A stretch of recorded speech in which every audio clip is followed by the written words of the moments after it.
ایک بہت بڑے عالم دین ہیں جن کا نام عبدالوہاب روپری حفظہ اللہ تعالی۔ ان کے پاس ایک نوجوان آیا اور آ کے عرض کی کہ حضرت جی میں رزق کی تنگی کی وجہ سے بہت زیادہ پریشان ہوں۔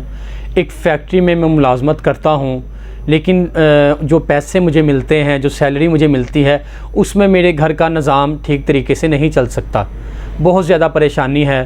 آپ کوئی عمل ایسا بتائیں، کوئی ایسا وظیفہ بتائیں جس کے ساتھ میرے رزق میں فراوانی آ جائے۔ تو وہ فرمانے لگے کہ بیٹا میں تمہیں ایک ایسا عمل بتاتا ہوں، پوری زندگی وہ عمل تم مت چھوڑنا، اس کے ساتھ اس عمل کی وجہ سے تمہارے رزق میں بہت زیادہ کشادگی آئے گی، رزق میں بہت زیادہ برکت پیدا ہو جائے گی۔ وہ عمل کیا ہے؟ وہ کہنے لگے کہ تم ایسا کرو کہ آج سے ہی تمہارے پاس، تمہارے قریب جو بھی اللہ کا گھر ہے، جو مسجد ہے، اس مسجد میں جا کے تم مسجد کے باتھ روم کو صاف کیا کرو، مسجد کی صفائی کیا کرو۔ تو اس نوجوان نے یہ بات سنی اور وہ کیا کرتا، جو اس کی فیکٹری تھی، اس فیکٹری کے قریب ہی ایک مسجد تھی، اللہ کا گھر تھا۔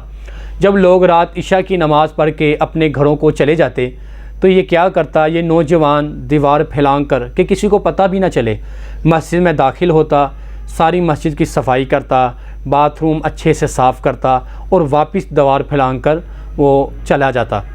اب اس طرح آہستہ آہستہ ہونا شروع ہو گیا، روز اسی طرح کرتا۔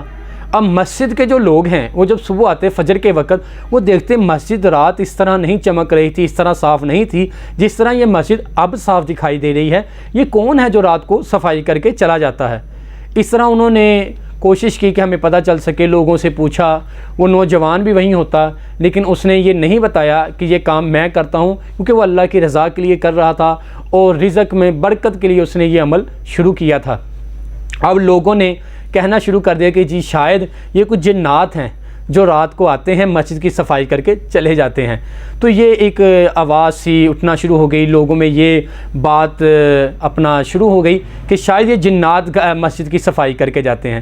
اچھا، ایک روز کیا ہوا کہ جس فیکٹری سے یہ نوجوان نکلتا تھا، اس فیکٹری کا جو باہر کہہ لیں سیکیورٹی گارڈ تھا، اس نے اس نوجوان کو دیکھا کہ یہ رات کو مسجد پھیلان کر جاتا ہے اور اس مسجد سے باہر آتا ہے، اسے نہیں پتہ اندر کیا کر رہا ہے۔ اس جو سیکیورٹی گارڈ ہے، اس نے اپنے فیکٹری کے جو افسر ہیں ان کو بتا دیا کہ یہ نوجوان کو میں نے اس طرح مسجد پھیلانتے ہوئے دیکھا ہے۔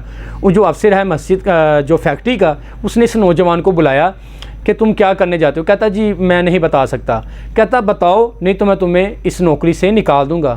وہ پہلے بیچارہ تھوڑی سی اس کی تنخواہ تھی، وہ کہتا یہ بھی نوکری چلی جائے گی تو میں کیا کروں گا؟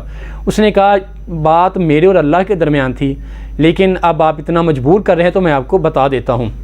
میں رات کو جب جاتا ہوں میں دیوار پھیلان کر جاتا ہوں اور مسجد کی صفائی کرتا ہوں۔ تو وہ جو راج جو ہوا اڑا ہوا ہے کہ شاید جنات صفائی کر کے جاتے ہیں، وہ نہیں، وہ بلکہ میں کرتا ہوں، اللہ کی رضا کے لیے میں کر کے جاتا ہوں۔ تو یہ جو فیکٹری کا جو مالک تھا، جو اس کا اونر تھا، وہ بہت زیادہ خوش ہوا۔ اس نے اس عمل کی وجہ سے اس نوجوان کو اپنی بیٹی کا رشتہ دے دیا۔ جب رشتہ دے دیا، ظاہر بات اس کا حصہ بھی اس فیکٹری میں آ گیا۔ اب جو کل تک اس فیکٹری میں ملازمت کرتا تھا، آج وہ اس فیکٹری کا مالک بھی ایک حصے سے بن چکا ہے، ایک طرح سے اس کا مالک بھی بن گیا ہے۔ تو دیکھیں کہ یہ مسجد کی صفائی کی وجہ سے اللہ رب العزت نے اس نوجوان کو جس فیکٹری میں ملازمت کرتا تھا اس کا مالک کس طرح بنا دیا۔ اس طرح اگر آپ چاہتے ہیں کہ آپ کے رزق میں برکت ہو، آپ کے مال میں کشادگی ہو اور اللہ رب العزت بھی آپ سے راضی ہوں، تو اللہ کے گھروں کی صفائی کیا کریں، اللہ کے گھروں کے ساتھ دل لگایا کریں۔ وہ مسجد آج بھی موجود ہے اور وہ نوجوان بھی آج موجود ہے اور ابھی تک اس کا یہی طریقہ ہے، وہ رات جاتا ہے اور اللہ کے گھر کی صفائی کرتا ہے۔ اگر آپ چاہتے ہیں کہ آپ کے رزق میں بھی فراوانی ہو تو اس عمل کو آپ بھی کرنا شروع ہو جائیں۔ السلام علیکم ورحمۃ اللہ وبرکاتہ۔